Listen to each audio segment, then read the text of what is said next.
Hey everyone, this is Prakash Thakur and welcome to Intelligent Academy. Guys, हम लोग innovation और entrepreneurship का series चला रहे हैं।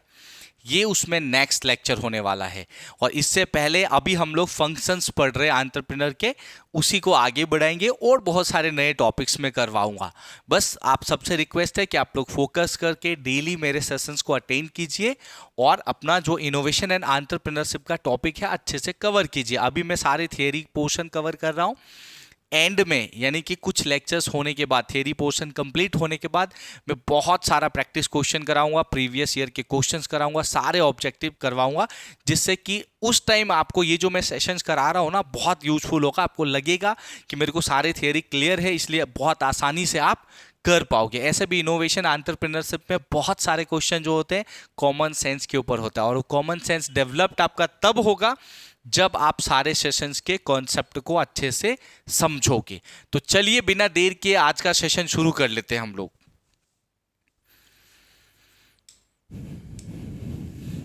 तो अब हम लोगों को क्या पढ़ना है, कॉमर्शियल फंक्शन क्या होते हैं एंटरप्रेन्योरशिप के। ठीक है, ऐसे हम लोग फंक्शन ऑफ एंटरप्रेन्योर पढ़ रहे हैं, उसमें कॉमर्शियल फंक्शन क्या है वो पढ़ेंगे।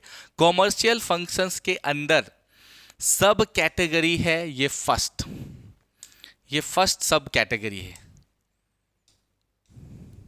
राइट।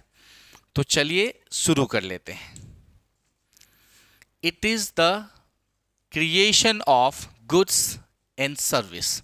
देखो, प्रोडक्शन फंक्शन का मतलब ही होता है या तो आप सामान मैन्युफैक्चरिंग कर रहे होंगे या आप सर्विस दे रहे होंगे।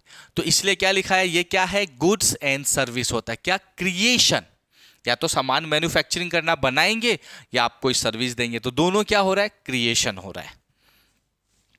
इन a small concern one person may be undertaking this function, whereas in large organization this activity may be undertaken by various individuals or separate team।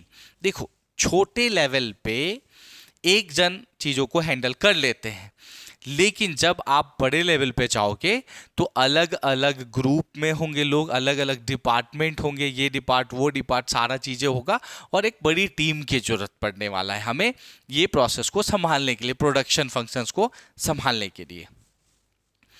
It consist of manufacturing, ancillary and advisory activities. मतलब इसमें वही है, manufacturing और service, या तो manufacturing करेंगे या service देंगे, तो ये चीजें इसमें रहेगा। प्रोडक्शन हम इन्हीं चीजों का करेंगे।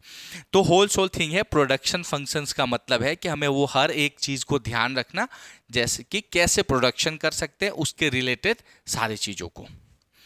आई होप ये आपको अच्छे से क्लियर हो गया होगा। चलिए, कॉमर्शियल फंक्शन में ये फर्स्ट था। नेक्स्ट पे आते हैं, दूसरा है फाइनेंस।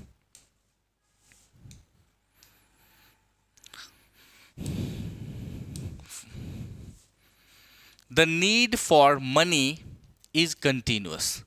भाई देखो, कोई बिजनेस करो, पैसे की जरूरत तो हमेशा रहता ही है, भले वो शॉर्ट टर्म के लिए हो, लॉन्ग टर्म के लिए हो, डेली एक्सपेंसेस के लिए हो, लेकिन पैसे की जरूरत तो हमेशा रहता ही है बिजनेस में।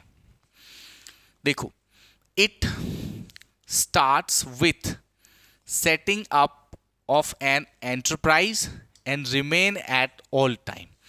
भाई ये बिजनेस शुरुआत करने से लेके एंड तक इसकी जरूरत हमेशा रहता ही है, मनी की जरूरत, पैसों की। The development and the expansion of an enterprise rather needs more commitment for funds. और अगर आप चाहते हो कि अपने बिजनेस को और डेवलप करना और एक्सपेंशन करना, तो और ज्यादा फंड की जरूरत पड़ेगा आपको। तो ये सारे क्या मैनेज कर रहे हैं हम, फाइनेंशियल फंक्शन है इन चीजों को हैंडल करना। It is the duty of the entrepreneur to look and analysis into the various source of finance and appropriate arrangement for them and when required। तो अब ये एंटरप्रेन्योर जो बिजनेस का ऑनर है, ये उसका प्राइम फोकस्ड फंक्शन है कि वो ये देखे कि बिजनेस के लिए कितने पैसों की जरूरत है, उसे कैसे मैनेज करना है, कैसे अरेंजमेंट करना है, जब जरूरत पड़ता है पैसों का तो उसे अरेंजमेंट करना, सारा काम किसे करना होता है, बिजनेस ओनर या एंटरप्रेन्योर को। तो ये उसका मेन फंक्शन है, इसलिए इसको क्या कहते हैं, फाइनेंस फंक्शन है ये। नेक्स्ट थर्ड वाला सब कैटेगरी है मार्केटिंग फंक्शन।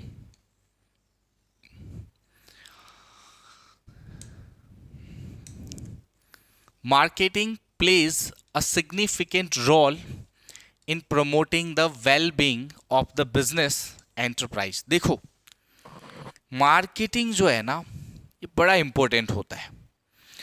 कोई फर्क नहीं पड़ता कि आप कितना प्योर, कितना अच्छा, कितना क्वालिटेटिव कंटेंट, कितना क्वालिटेटिव मटेरियल्स, कितना क्वालिटेटिव प्रोडक्ट बनाते हो, अगर आप जो प्रोडक्ट बना रहे हैं और उसको यूज करने वाले जो कस्टमर हैं उन्हें पता ही ना हो आपके बारे में या आपके प्रोडक्ट के बारे में, तो आप क्या कर लोगे? क्या उससे बिजनेस ग्रोथ होगा? नहीं होगा। तो इसके लिए क्या करना होता है हमें? इसके लिए हमें मार्केटिंग करना होता है एनी मीडियम में। चाहे आप समझो आज सोशल मीडिया के थ्रू जाओ, टीवी एड्स के थ्रू जाओ, इंटरनेट के एड्स के थ्रू जाओ, चाहे बड़े होर्डिंग्स वगैरह लगाओ, आपको मार्केटिंग करना बहुत ज़रूरत है। क्योंकि अगर मार्केटिंग नहीं करेंगे कोई प्रोडक्ट का तो लोगों तक हम पहुंच ही नहीं पाएंगे। तो कोई फर्क नहीं पड़ता प्रोडक्ट कितना अच्छा है, पहली बार आपको जो कस्टमर है वहां तक रीच आउट करने के लिए, वहां तक पहुंचने के लिए मार्केटिंग पहले करना ही पड़ेगा, तो ही बिजनेस ग्रो कर सकते हो। हाँ, एक बार आपने मार्केटिंग की, कस्टमर को पता चल गया आपका प्रोडक्ट, फिर आपके प्रोडक्ट की क्वालिटी पे एक प्रोडक्ट चलेगा। अगर प्रोडक्ट अच्छा है तो लोग बार बार यूज करेंगे, बार बार खरीदेंगे, आपका बिजनेस ग्रो हो जाएगा। लेकिन अगर प्रोडक्ट अच्छा नहीं है तो बिगड़ जाएगा। तो अगर प्रोडक्ट अच्छा ना हो तो उसकी बहुत मार्केटिंग नहीं करनी चाहिए। ये एक बहुत लॉस वाला जो है ना काम है। मान लो आपने प्रोडक्ट बनाया डिफेक्टिव, खराब, और उसका बहुत मार्केटिंग कर दिए, तो उससे क्या होगा कि हर आदमी को आपके प्रोडक्ट के बारे में तो पता चल गया। अब वो एक बार खरीद भी लेगा, मार्केटिंग बड़ा बड़ा देख के आपकी प्रोडक्ट एक बार खरीद लेगा। अब जैसे उसने एक बार प्रोडक्ट खरीदा, अभी प्रोडक्ट तो घटिया है आपका, तो क्या होगा कि सबके मन में आपके लिए नेगेटिव हो जाएगा। तो प्रोडक्ट का अच्छा होना भी जरूरी है, बट इनिशियली प्रोडक्ट जैसा भी है एक बार मार्केटिंग तो करना ही पड़ता है ताकि प्रोडक्ट जो है कस्टमर तक पहुंच सके। चलिए, तो आई होप ये पॉइंट समझ गए होंगे आप। So it is the role of entrepreneur to strategically place his company in N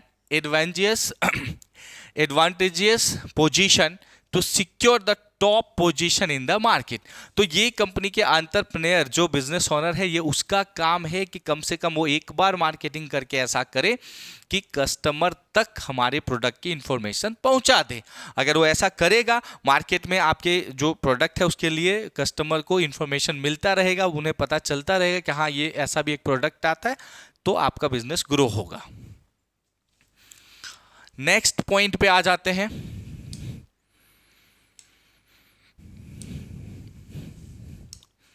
ये फोर्थ सब कैटेगरी है हमारा कॉमर्शियल फंक्शंस के।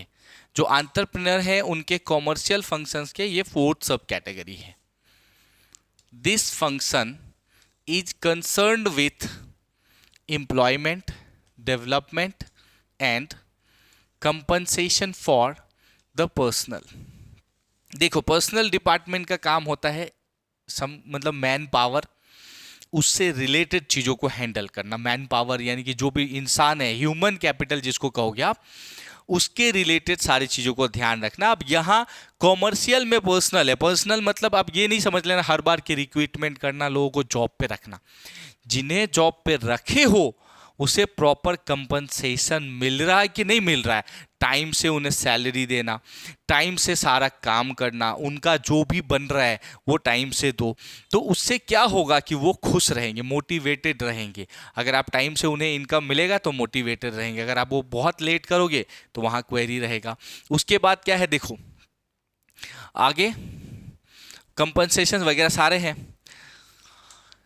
The provision of working condition and the welfare measures to maintain a good work force in the organization. अब क्या बोल रहा है कि आगे कैसा प्रोविजन होना चाहिए, working condition and welfare measures, मतलब वो अच्छे से आपकी जो भी टीम है अच्छे से काम कर सके, उनका वेलफेयर हो, वेलफेयर मतलब उनके भले के लिए चीज़ें हो, अगर वो बीमार पड़ रहे हैं उसके लिए आप स्पेसिफिक इंश्योरेंस करवा रहे हैं, जो मतलब उनकी रिक्वायरमेंट है उनके बच्चों के पढ़ने के लिए कुछ ऐसा हो तो उनके वेलफेयर के लिए भी काम हो सके, राइट ना।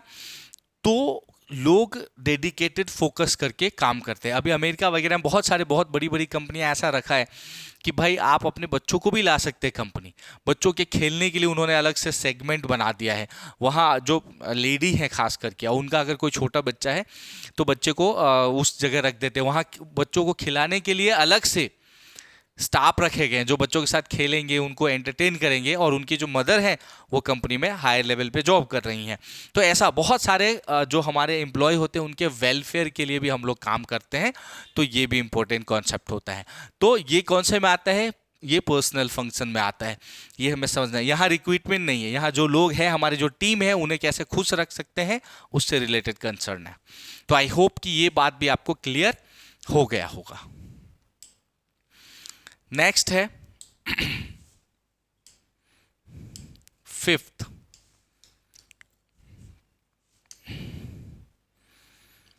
it is defined as systematic recording of entrepreneurial transaction of an enterprise and financial position of the enterprise। देखो अकाउंटिंग बड़ा इंपॉर्टेंट है।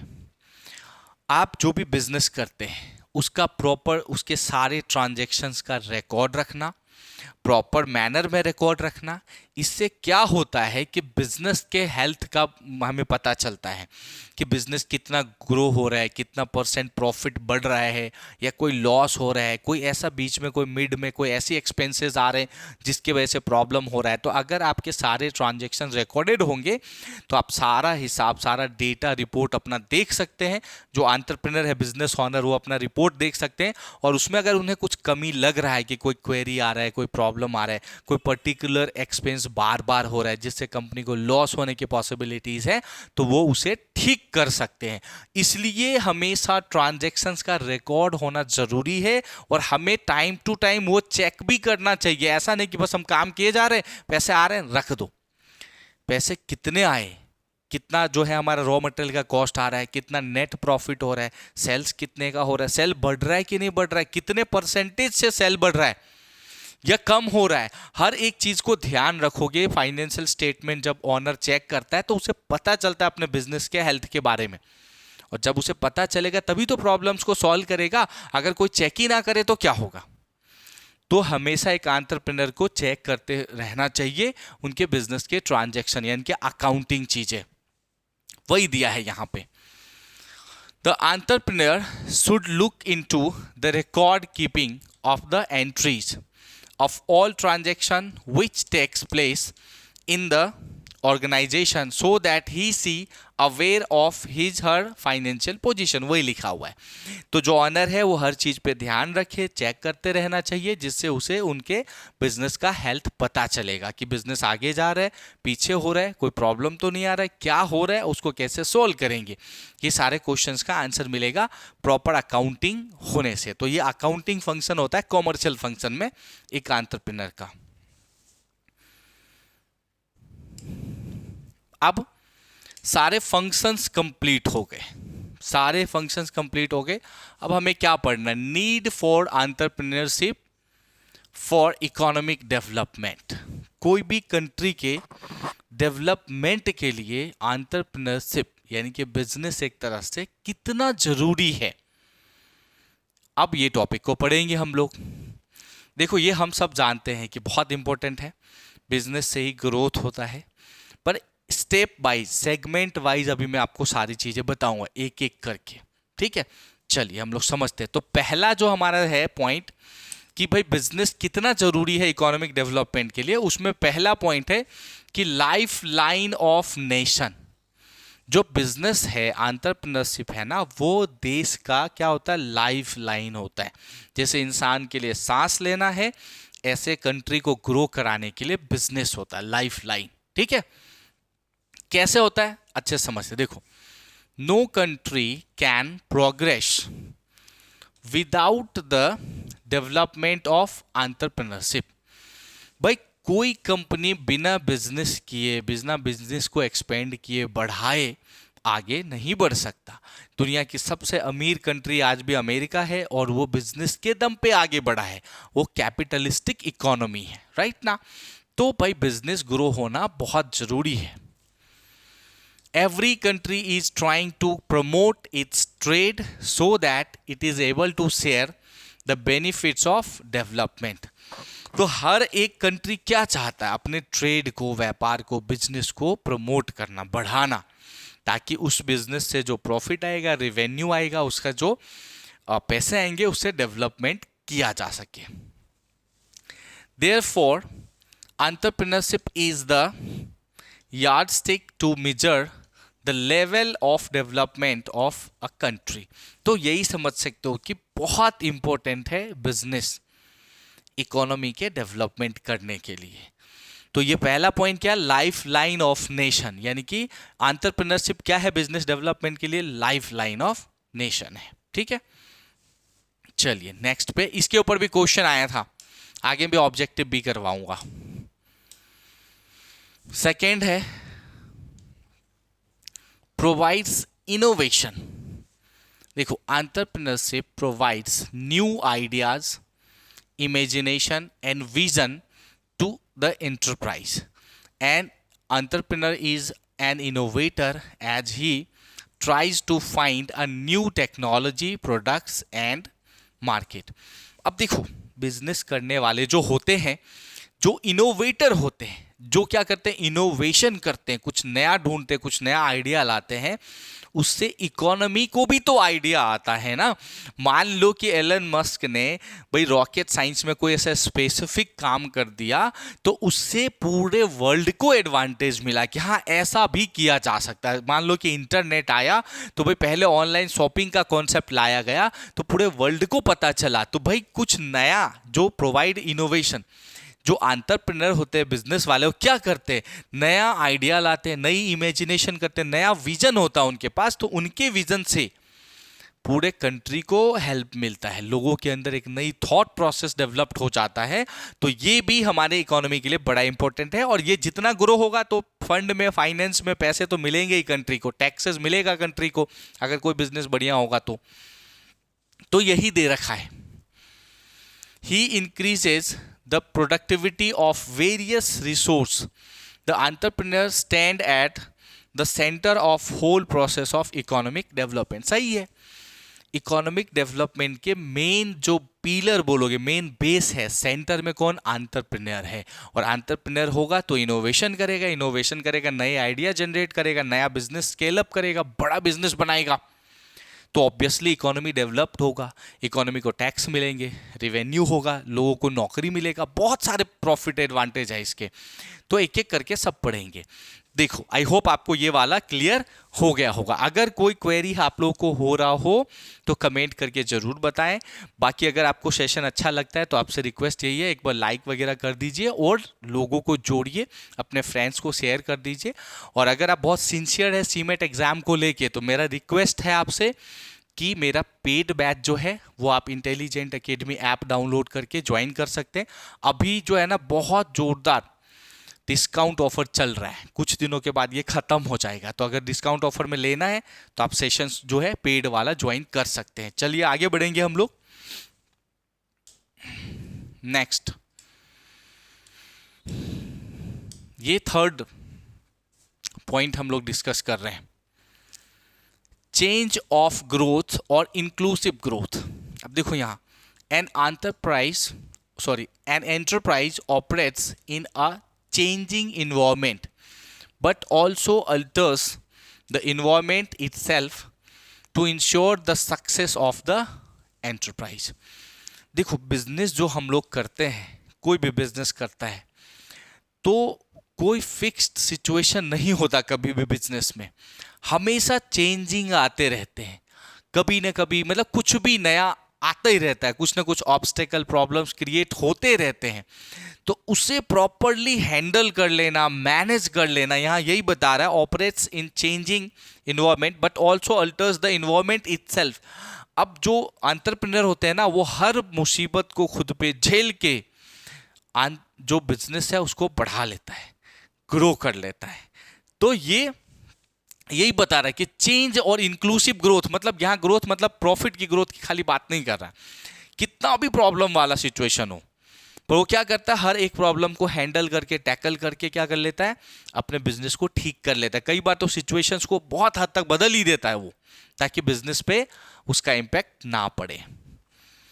इन order to meet the challenge of automation and the complexity of advanced technology, there is a need for the development of entrepreneurship। अब क्या बोल रहा है, day by day देखते हैं आप, नई नई टेक्नोलॉजी आ जाता है, कुछ ना कुछ नया कॉम्प्लेक्स, कुछ ना कुछ नया प्रॉब्लम्स आता रहता है। तो उस सब को हैंडल करने के लिए एंटरप्रेन्योरशिप तो चाहिए। तो इससे भी इकोनॉमी को डेवलपमेंट या मतलब कि हेल्प मिलेगा। तो ये भी चाहिए, रिक्वायरमेंट होता है कि हाँ भाई, बंदा इंटेलिजेंट होगा, दिमाग लगाएगा, तभी टेक्नोलॉजी में अपग्रेड कर पाएगा जो प्रॉब्लम्स आ रहे हैं अपकमिंग। यानी कि इससे ये भी सीखना होता है हमें, अगर आप एक अच्छा बिजनेस पर्सन हो तो आप आउटडेटेड मॉडल में नहीं रह सकते, आपको टाइम के साथ अपने आप को बदलना होगा। जैसा सिचुएशन चल रहा है, जैसे यंगस्टर चल रहे हैं, जैसे पूरा मार्केट चल रहा है, अगर मार्केट में पूरा चेंज आ गया है टेक्नोलॉजी की वजह से कुछ नया, तो आपको अपने प्रोडक्ट में भी उस तरह के चेंजेस लाने होंगे। अगर आप नहीं लाओगे तो नहीं होगा। जैसे आपने नोकिया का सुना होगा, एक टाइम था नोकिया पूरे वर्ल्ड वाइड फेमस था, उसका मार्केट शेयर मोबाइल में बहुत ज़्यादा था। आज का टाइम है काफ़ी हद तक कम हो गया है। उन्होंने टेक्नोलॉजिकल जो है ना अपग्रेडेशन उस हद तक नहीं किया, वो अपने आउटडेटेड मॉडल में रह गए। तो मैं बस वही कह रहा हूँ कि चेंज होना बहुत ज़रूरी है, जैसे जैसे सिचुएशंस बदलते रहते हैं। चलो आगे बढ़ेंगे।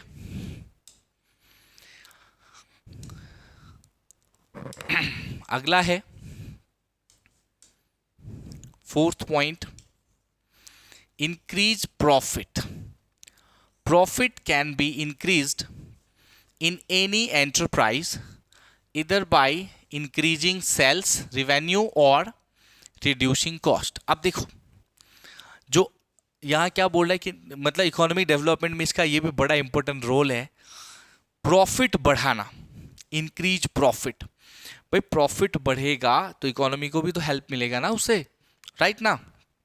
तो क्यों बिजनेस की जरूरत पड़ती है, क्योंकि बिजनेस प्रॉफिट बढ़ाता है, उसी प्रॉफिट से टैक्स मिलता है, तो हर जगह पे सबको काम आता है ये सारी चीजें। अब प्रॉफिट दो तरीके से हम बढ़ा सकते हैं, एक तो क्या करेगा, सेल्स को बढ़ा लेगा, दूसरा क्या करेगा, कॉस्ट को रिड्यूस करेगा। देखो जब बहुत अच्छा चलता हो बिजनेस तो आप सेल्स बढ़ेगा, सेल्स बढ़ेगा तो प्रॉफिट बढ़िया आएगा।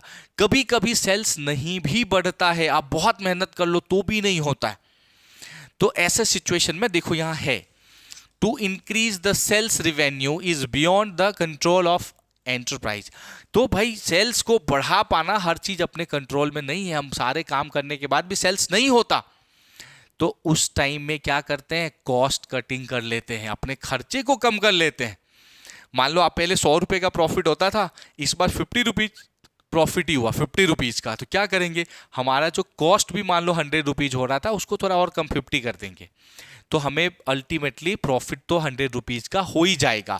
तो जब सेल्स बहुत अच्छा ना हो तो कॉस्ट कटिंग करके हमें क्या करना होता है, चीजों को मैनेज करना होता है। तो या तो आप सेल्स बढ़ा लो या कॉस्ट रिड्यूस कर लो, तो प्रॉफिट मेंटेन रहेगा आपका। Entrepreneurship bye reducing cost increase its profits and provides opportunity for future growth and development।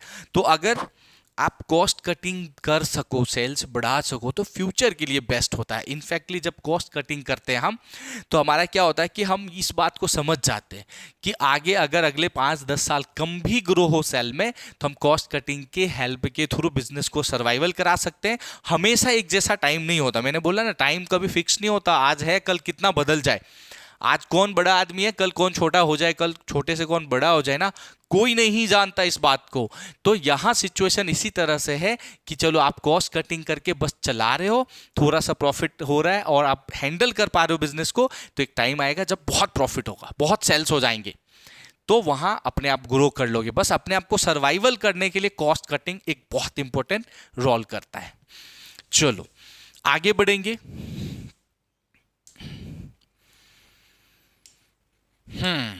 ये आपका 5th वाला पॉइंट है। चलो मैं 1 मिनट जरा पानी पी लेता हूं, आप लोग इसको स्टडी कर लीजिए। 1 मिनट पानी पी लूं थोड़ा सा।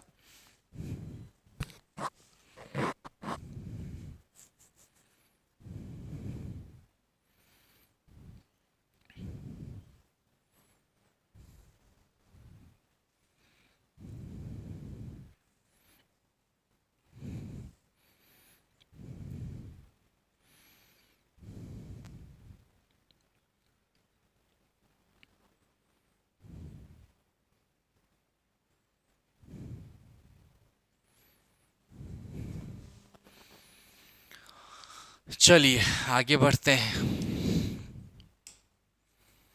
Employment opportunity. देखो अगर बिजनेस बढ़ेगा, एंटरप्रेन्योरशिप बढ़ेगा, तो एम्प्लॉयमेंट की भी अपॉर्चुनिटी बढ़ेगी, लोगों को ज़्यादा जॉब मिलेगा। अगर कंपनी बड़ा होगा, बहुत ब्रांचेस खुलेंगे या स्केल अप होगा, तो लोगों को ज़्यादा जॉब मिलेगा। तो हमारे कंट्री के लिए, हमारी इकोनॉमी के लिए बहुत इंपॉर्टेंट है। क्या हो रहा है यहाँ पे कि एम्प्लॉयमेंट की अपॉर्चुनिटी हमारे इकोनॉमी के लिए बढ़ जा रहा है। किससे? एंटरप्रेन्योरशिप से, बिजनेस बढ़ने से। देखो entrepreneurship and its activities provide the maximum employment potential। तो क्या हो रहा है, बिजनेस से क्या होता है, एम्प्लॉयमेंट जनरेशन होता है, लोगों को जॉब मिलता है, भाई वहीं से फाइनेंस आएगा, तो पर कैपिटा इनकम भी बढ़ेगा। अगर आपको जॉब मिलेगा, इनकम आएगा, तो आपकी परचेजिंग पावर भी बढ़ेगा और पर कैपिटा इनकम भी बढ़ेगा। ठीक है, तो कहीं ना कहीं ये बहुत जो है ना बेनिफिशियल होता है इकोनॉमी के लिए।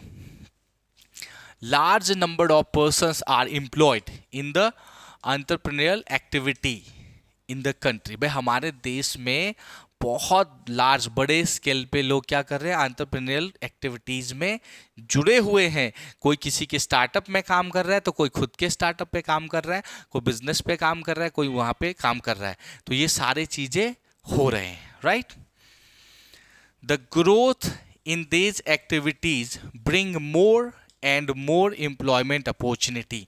और बिजनेस जो बढ़ते जा रहा है डे बाय डे, आप देख रहे हो आजकल स्टार्टअप का टाइम चल रहा है। जिससे देखो वो बोल रहा है मेरा स्टार्टअप, मेरा स्टार्टअप, मेरा स्टार्टअप। आप भी एमबीए कर रहे हो सकता है उसके बाद आप भी एक स्टार्टअप करो। तो ये जो बिजनेस ग्रो हो रहा है, इससे एम्प्लॉयमेंट डे बाय डे बढ़ते ही जा रहा है। देखो अगला है 6th पॉइंट है यहाँ पे, इकोनॉमी को क्या क्या प्रॉफिट हो रहा है बिजनेस से।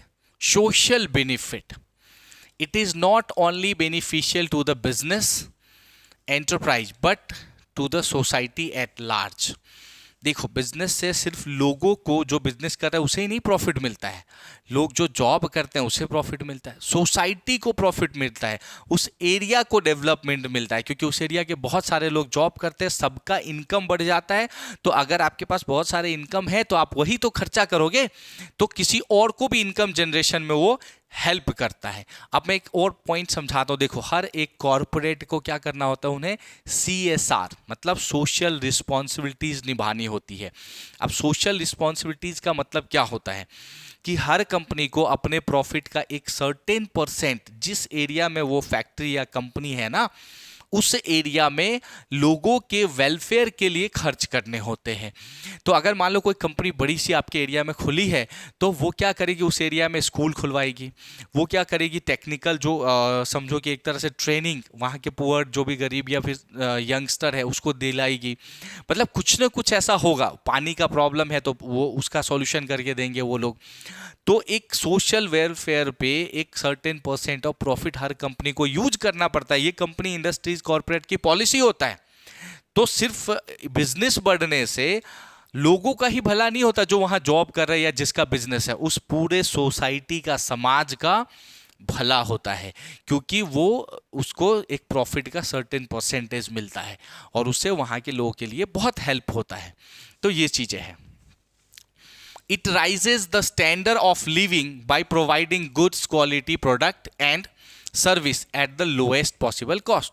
अब दूसरा एक और बेनिफिशियल है समाज के लिए कि अगर कोई कंपनी बढ़िया प्रोडक्ट बनाती है और सस्ते कीमत पे दे रही है तो लोगों का लिविंग स्टैंडर्ड बढ़ेगा। भाई आप कम कीमत में अच्छी चीजें खाओगे, अच्छे हेल्दी रहोगे, ठीक है, तो लिविंग स्टैंडर्ड भी क्या होता है, इससे बढ़ता है, अच्छा प्रोडक्ट कम पैसे में मिले तो।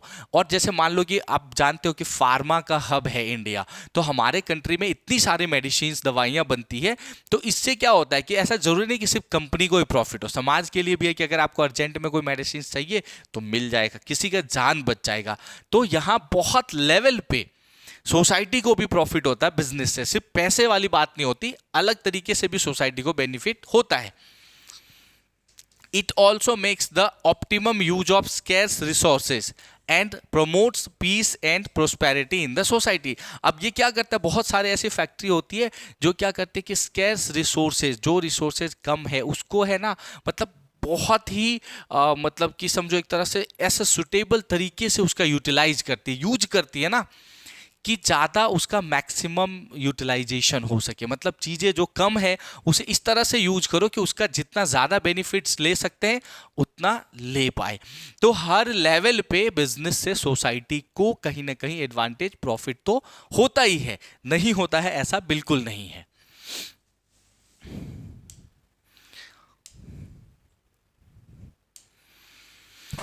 तो चलो आज के सेशन में बच्चों इतना ही। ये सेशन थोड़ा सा छोटा हुआ, बट अगले सेशन में आपको थोड़ा सा और बड़ा लेक्चर देने वाला हूं। बस आप सबसे यही मेरा रिक्वेस्ट है, अगर मेरे सेशंस अच्छे लग रहे हैं तो आप चैनल को सब्सक्राइब कर दीजिए, लाइक कर दीजिए, और आप मेरा अगर आप इन सभी सेशंस के पीडीएफ मटेरियल्स चाहिए तो इंटेलिजेंट एकेडमी ऐप डाउनलोड कीजिए, वहाँ पे मैं आपको चीज़ें प्रोवाइड करा पाऊंगा। मैं फिर रिक्वेस्ट करूंगा, टाइम बहुत कम है, अगर आप बेस्ट प्रिपरेशन करना चाहते हो, देखो मैं आपको एक आध टॉपिक ही ऑनलाइन पढ़ा सकता हूँ यहाँ फ्री में, सारे टॉपिक तो इतने कम टाइम में नहीं हो पाएंगे। अगर आप सारे टॉपिक पढ़ना चाहते हो तो आज ही मेरे ऐप में पेड कोर्सेज हैं, जो स्पेसिफिक ऑफर है, अभी डिस्काउंट आप ले सकते हो, बाद में ऑफर खत्म होने पे यही चीज़ काफ़ी महंगा हो जाएगा।